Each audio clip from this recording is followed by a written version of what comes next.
बिस्मिल्लाहिर्रहमानिर्रहीम। अस्सलाम वालेकुम। उम्मीद है आप ठीक होंगे, खैरियत से होंगे। तैयब बलोच आपकी खिदमत में फिर से हाजिर है।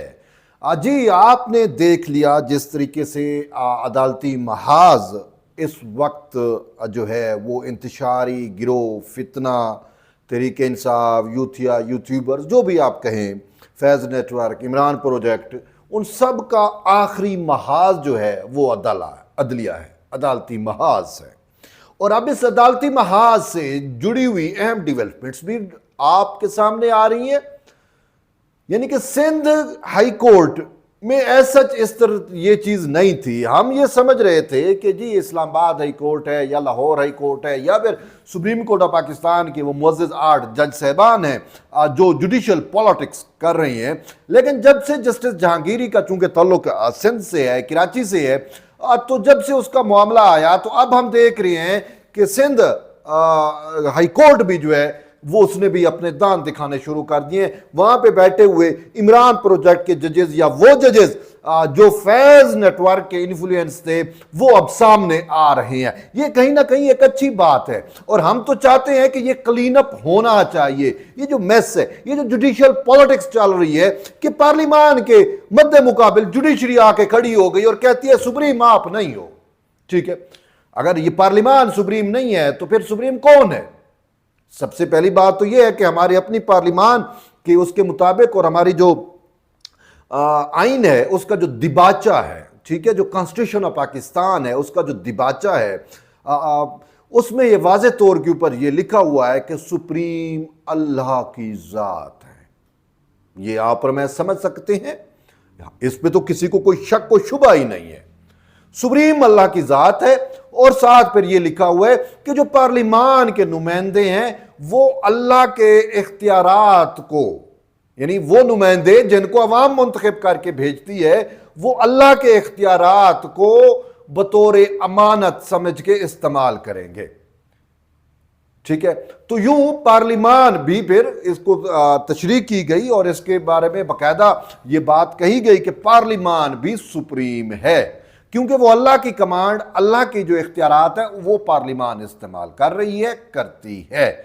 और पार्लिमान में वो जो चूजन रिप्रेजेंटेटिव होते हैं जिनको अवाम मुंतखब करके असम्बलियों में भेजती है। ठीक है, और पार्लिमान की बनाया हुआ आइन, पार्लिमान का बनाया हुआ कानून, उसको कहीं मतलब है उसकी अहमियत और फोकियत है।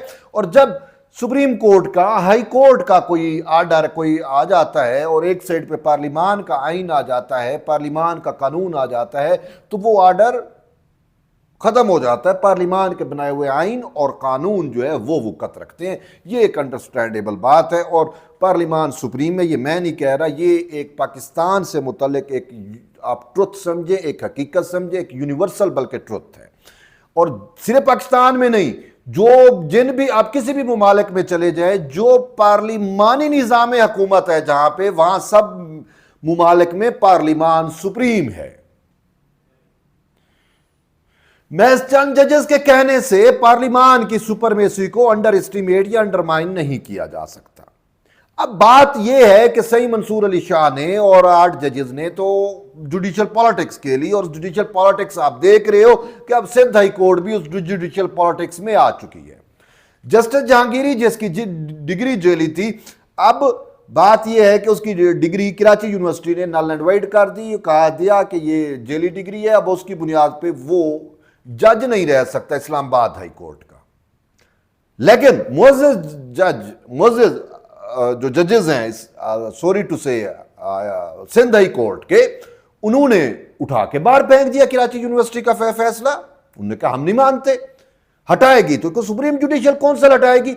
अब सुप्रीम जुडिशियल, यार बात यह है कि सदर का मुआवजा पार्लिमान कर सकते हैं, जो सुप्रीम कमांडर है, जो रियासत का सबसे बड़ा आईनी ओहदा सदर मुमलिकत का होता है, सुप्रीम कमांडर है वो आर्मी का, उसको पार्लिमान हटा सकती है, उसका मुआवजा पार्लिमान कर सकती है, लेकिन जजेस का मुआवजा पार्लिमान नहीं कर सकती।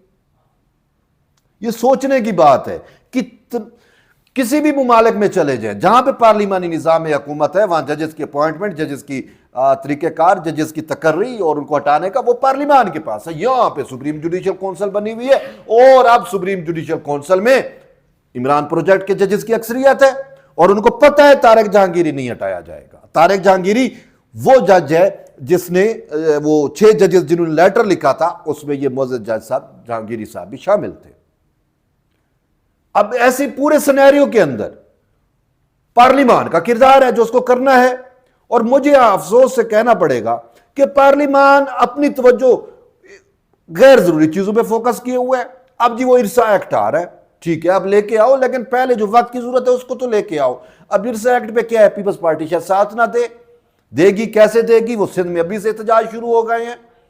अब ऐसे मामले पे आप पहले तो भाई वो चीज फोकस करो जो वक्त की जरूरत है, मैं बार बार कह रहा हूं, और अभी तक वो आपका फोकस नहीं है, अफसोस से कहना पड़ेगा। लेकिन फिर भी वो कहते हैं ना, पिवस्तर है शजर से उम्मीदें बाहर रख। मैंने कोशिश की अपने तौर के ऊपर लोगों से जानने की, तो मुझे ये इंफॉर्मेशन जरूर मिल रही है कि जी वो हुकूमत ने अपने अरकान असम्बली को जो मुमालिक से बाहर थे उनको भी कहा है कि फौरी पहुंचो। और दूसरी साइड पे मौलाना फजल रहमान ने कल तो वो यूथियों को आईना दिखा दिया, असम्बली में खड़े होकर मौलाना साहब कहते हैं कि भाई अब यही हुकूमत है, अब यही चलेगी, भूल जाए वो इलेक्शन जो आप चाह रहे हैं, फार्म 45 की कहें या फार्म 47 की कहें, हुकूमत अब यही रहेगी। तो अब जब ये हुकूमत रहेगी, यही इत्तेहाद रहेगा, मौलाना फजल रहमान साहब भी अब एग्री हो चुके हैं, तो मुझे अब ये कहीं ना कहीं चीज नजर आ रही है कि मौलाना साहब शायद कानून साजी पे भी, आइन साजी पे भी इनका साथ इत्तेफाक करेंगे। अब मौलाना साहब के अपने नुमाइंदे जो हैं, अपने जो उनके रुकन कौमी असम्बली हैं, वो भी 184(3) को मजीद रेगुलेट करने का बिल लेके आ गए हैं। अब इसी सूरत हाल के अंदर एक और चीज भी मैं सुन रहा हूं कि तौहीन पार्लिमान का भी बिल आ रहा है। मैं तो इसको सपोर्ट करता हूं, तौहीन पार्लिमान होना चाहिए। अब तौहीन पार्लिमान अगर देखें तो एक साइड पे इलेक्शन कमीशन को आप न देखें तो कानून आ गया, आइन आ गया, वो रिजर्व सीट से मुतल्लिक कानून बन गया ना पार्लिमान का, इलेक्शन कमीशन अभी तक नहीं कर रहा, तो इसका मतलब इलेक्शन कमीशन तौहीन पार्लिमान कर रहा है। लेकिन हम इसको ब्रॉडर व्यू में देखते हैं कि वो जजेस जो पार्लिमान की सुपरमेसी के खिलाफ जाएंगे, उनके खिलाफ भी तौहीन पार्लिमान लगेगा, और लगना चाहिए। जो आइन को रिराइट करे, जैसे जस्टिस मुनीब अख्तर ने माजी में किया, उसको भी तौहीन पार्लिमान में फिक्स किया जाए, और जो मावरा आइन फैसले दे, जैसे सही मंसूर अली शाह और उनके 8 जजेस, उनको पे खिलाफ भी तौहीन पार्लिमान का लगना चाहिए, और उसमें सजा होनी चाहिए। और उसमें होना चाहिए कि अगर किसी जज ने, किसी इंडिविजुअल ने, किसी यानी ओहदेदार ने तौहीन पार्लिमान किया है तो उसको उसके ओहदे से भी फारिग किया जा सकता है। अब तो एक चीज ये है। दूसरा ये है कि जुडिशियल पैकेज सुन रहे थे, अब उसकी अभी तक अपडेट नहीं आ रही। हो सकता है हुकूमत ने किसी दूरअंदेशी की वजह से, किसी अपनी हिकमत अमली की वजह से उसको, उसकी सक्रेसी को बरकरार रखा हुआ है कि जब प्रॉपर वक्त होगा, मैं तो समझ रहा हूं अभी है, शायद हो जाए, अभी अक्टूबर तक का टाइम पड़ा है, जब प्रॉपर वक्त होगा, जब कुछ ऐसा होगा तो हम फौरी लेके आ जाएंगे। क्योंकि इससे मुझे एक चीज नजर आती है, ये जो इंडिविजुअल बिल्स आ रहे हैं, हुकूमत इनको अडॉप्ट नहीं कर रही, डेफर कर रही है। इसका मतलब यह है कि ये सारे इश्यूज तो अब पार्लिमान में रेज हो रहे हैं, तो इन्हें पार्लिमान का हो, जजेस की तादाद बढ़ाने का हो, कोई भी ऐसे मामलात हो, तो हो सकता है कि इन सारी चीजों पर मुश्तमिल वो जुडिशियल पैकेज आ जाए जिसका मैं और आप मुंतजिर हैं। लेकिन अब कहा जा रहा है कि सितंबर के आखिर में, जैसे मैंने कहा कि 18 सितंबर तक को, तो देखिए कितना टाइम हो गया, कल 6 सितंबर हो गई, बाकी वक्त आपके सामने है। हम 17 सितंबर तक का इंतजार करते हैं। हुकूमत की भी शायद ये स्ट्रेटजी है कि 17 सितंबर तक हम देखते हैं, अगर इन्होंने तफसीली फैसला ना दिया तो हम अपना लाएअमल इख्तियार करेंगे। अब उस लाएअमल में 18 सितंबर से हुकूमत अपने लाएअमल पे जाएगी, इन केस के तफसीली फैसला नहीं आता तो। तफसीली फैसला आ गया, फिर बेंच बन गया, वो 3-4 दिन, तो 1 हफ्ता 1.5 हफ्ता शायद वो मजीद वेट कर रहे हैं कि शायद अपने फैसले को ये रिवर्स करें। अगर नहीं होगा तो शायद तफसीली फैसला नहीं आएगा, तो फिर 18 के बाद हुकूमत आज़ाद होगी अपने प्लान पे इंप्लीमेंट करने की, और फिर उसमें जुडिशल पैकेज मुतवक्के तौर पे, हमारी तो उम्मीद है, हम तो कोशिश कर रहे हैं, हम तो कह रहे हैं, और अब भी हम हुकूमत को कह रहे हैं कि आप लेके आए, पेश करें। ये जो 2/3 कहते हैं ना, ये कोई अचंभे की बात नहीं है। अब इलेक्शन कमीशन को स्पीकर अगर लेटर लिख दे कि भाई ये आप करें, तो इलेक्शन कमीशन रिवर्स कर देगा सुप्रीम कोर्ट का फैसले पे जो उसने जुज़वी अमल किए, और बाकियों को भी वो करके, तो 2/3 आपके पास आ जाएगी। ये भी अगर आप नहीं करते तो मौलाना फजल रहमान को साथ मिला के और बाकी 3-4 आपने आज़ाद अरकान नहीं मैनेज करने हैं ना, तो you have to manage it. कोई इतना मसला नहीं है, बड़े दिमाग होने के बावजूद आप ऐसा कर सकते हो। तो अब कुछ दोस्त कह रहे हैं जी अक्टूबर प्लान है, अक्टूबर में बहुत कुछ होने वाला है। अब देखते हैं होगा क्या। एक चीज तो अब इनको नजर आ रही है कि जस्टिस तारिक जहांगीरी का मामला हो, कुछ भी हो, जो इमरान प्रोजेक्ट, फैज प्रोजेक्ट के जजेस हैं, वो उन्होंने तो लड़ाई मोल ली हुई है।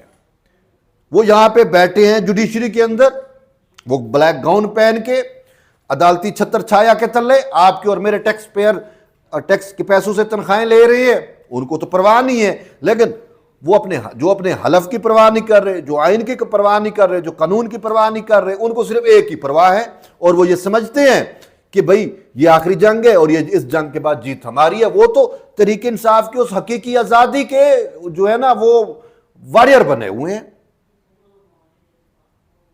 इन सबको फिक्स करना पार्लिमान का काम है। अब देखते हैं पार्लिमान इस हवाले से क्या करता है। हम बार बार ये कह रहे हैं। तो बहरहाल आपकी फीडबैक का इंतजार रहेगा। इंशाल्लाह मिलते हैं एक नई वीडियो, तब तक इजाज़त, अल्लाह हाफिज़।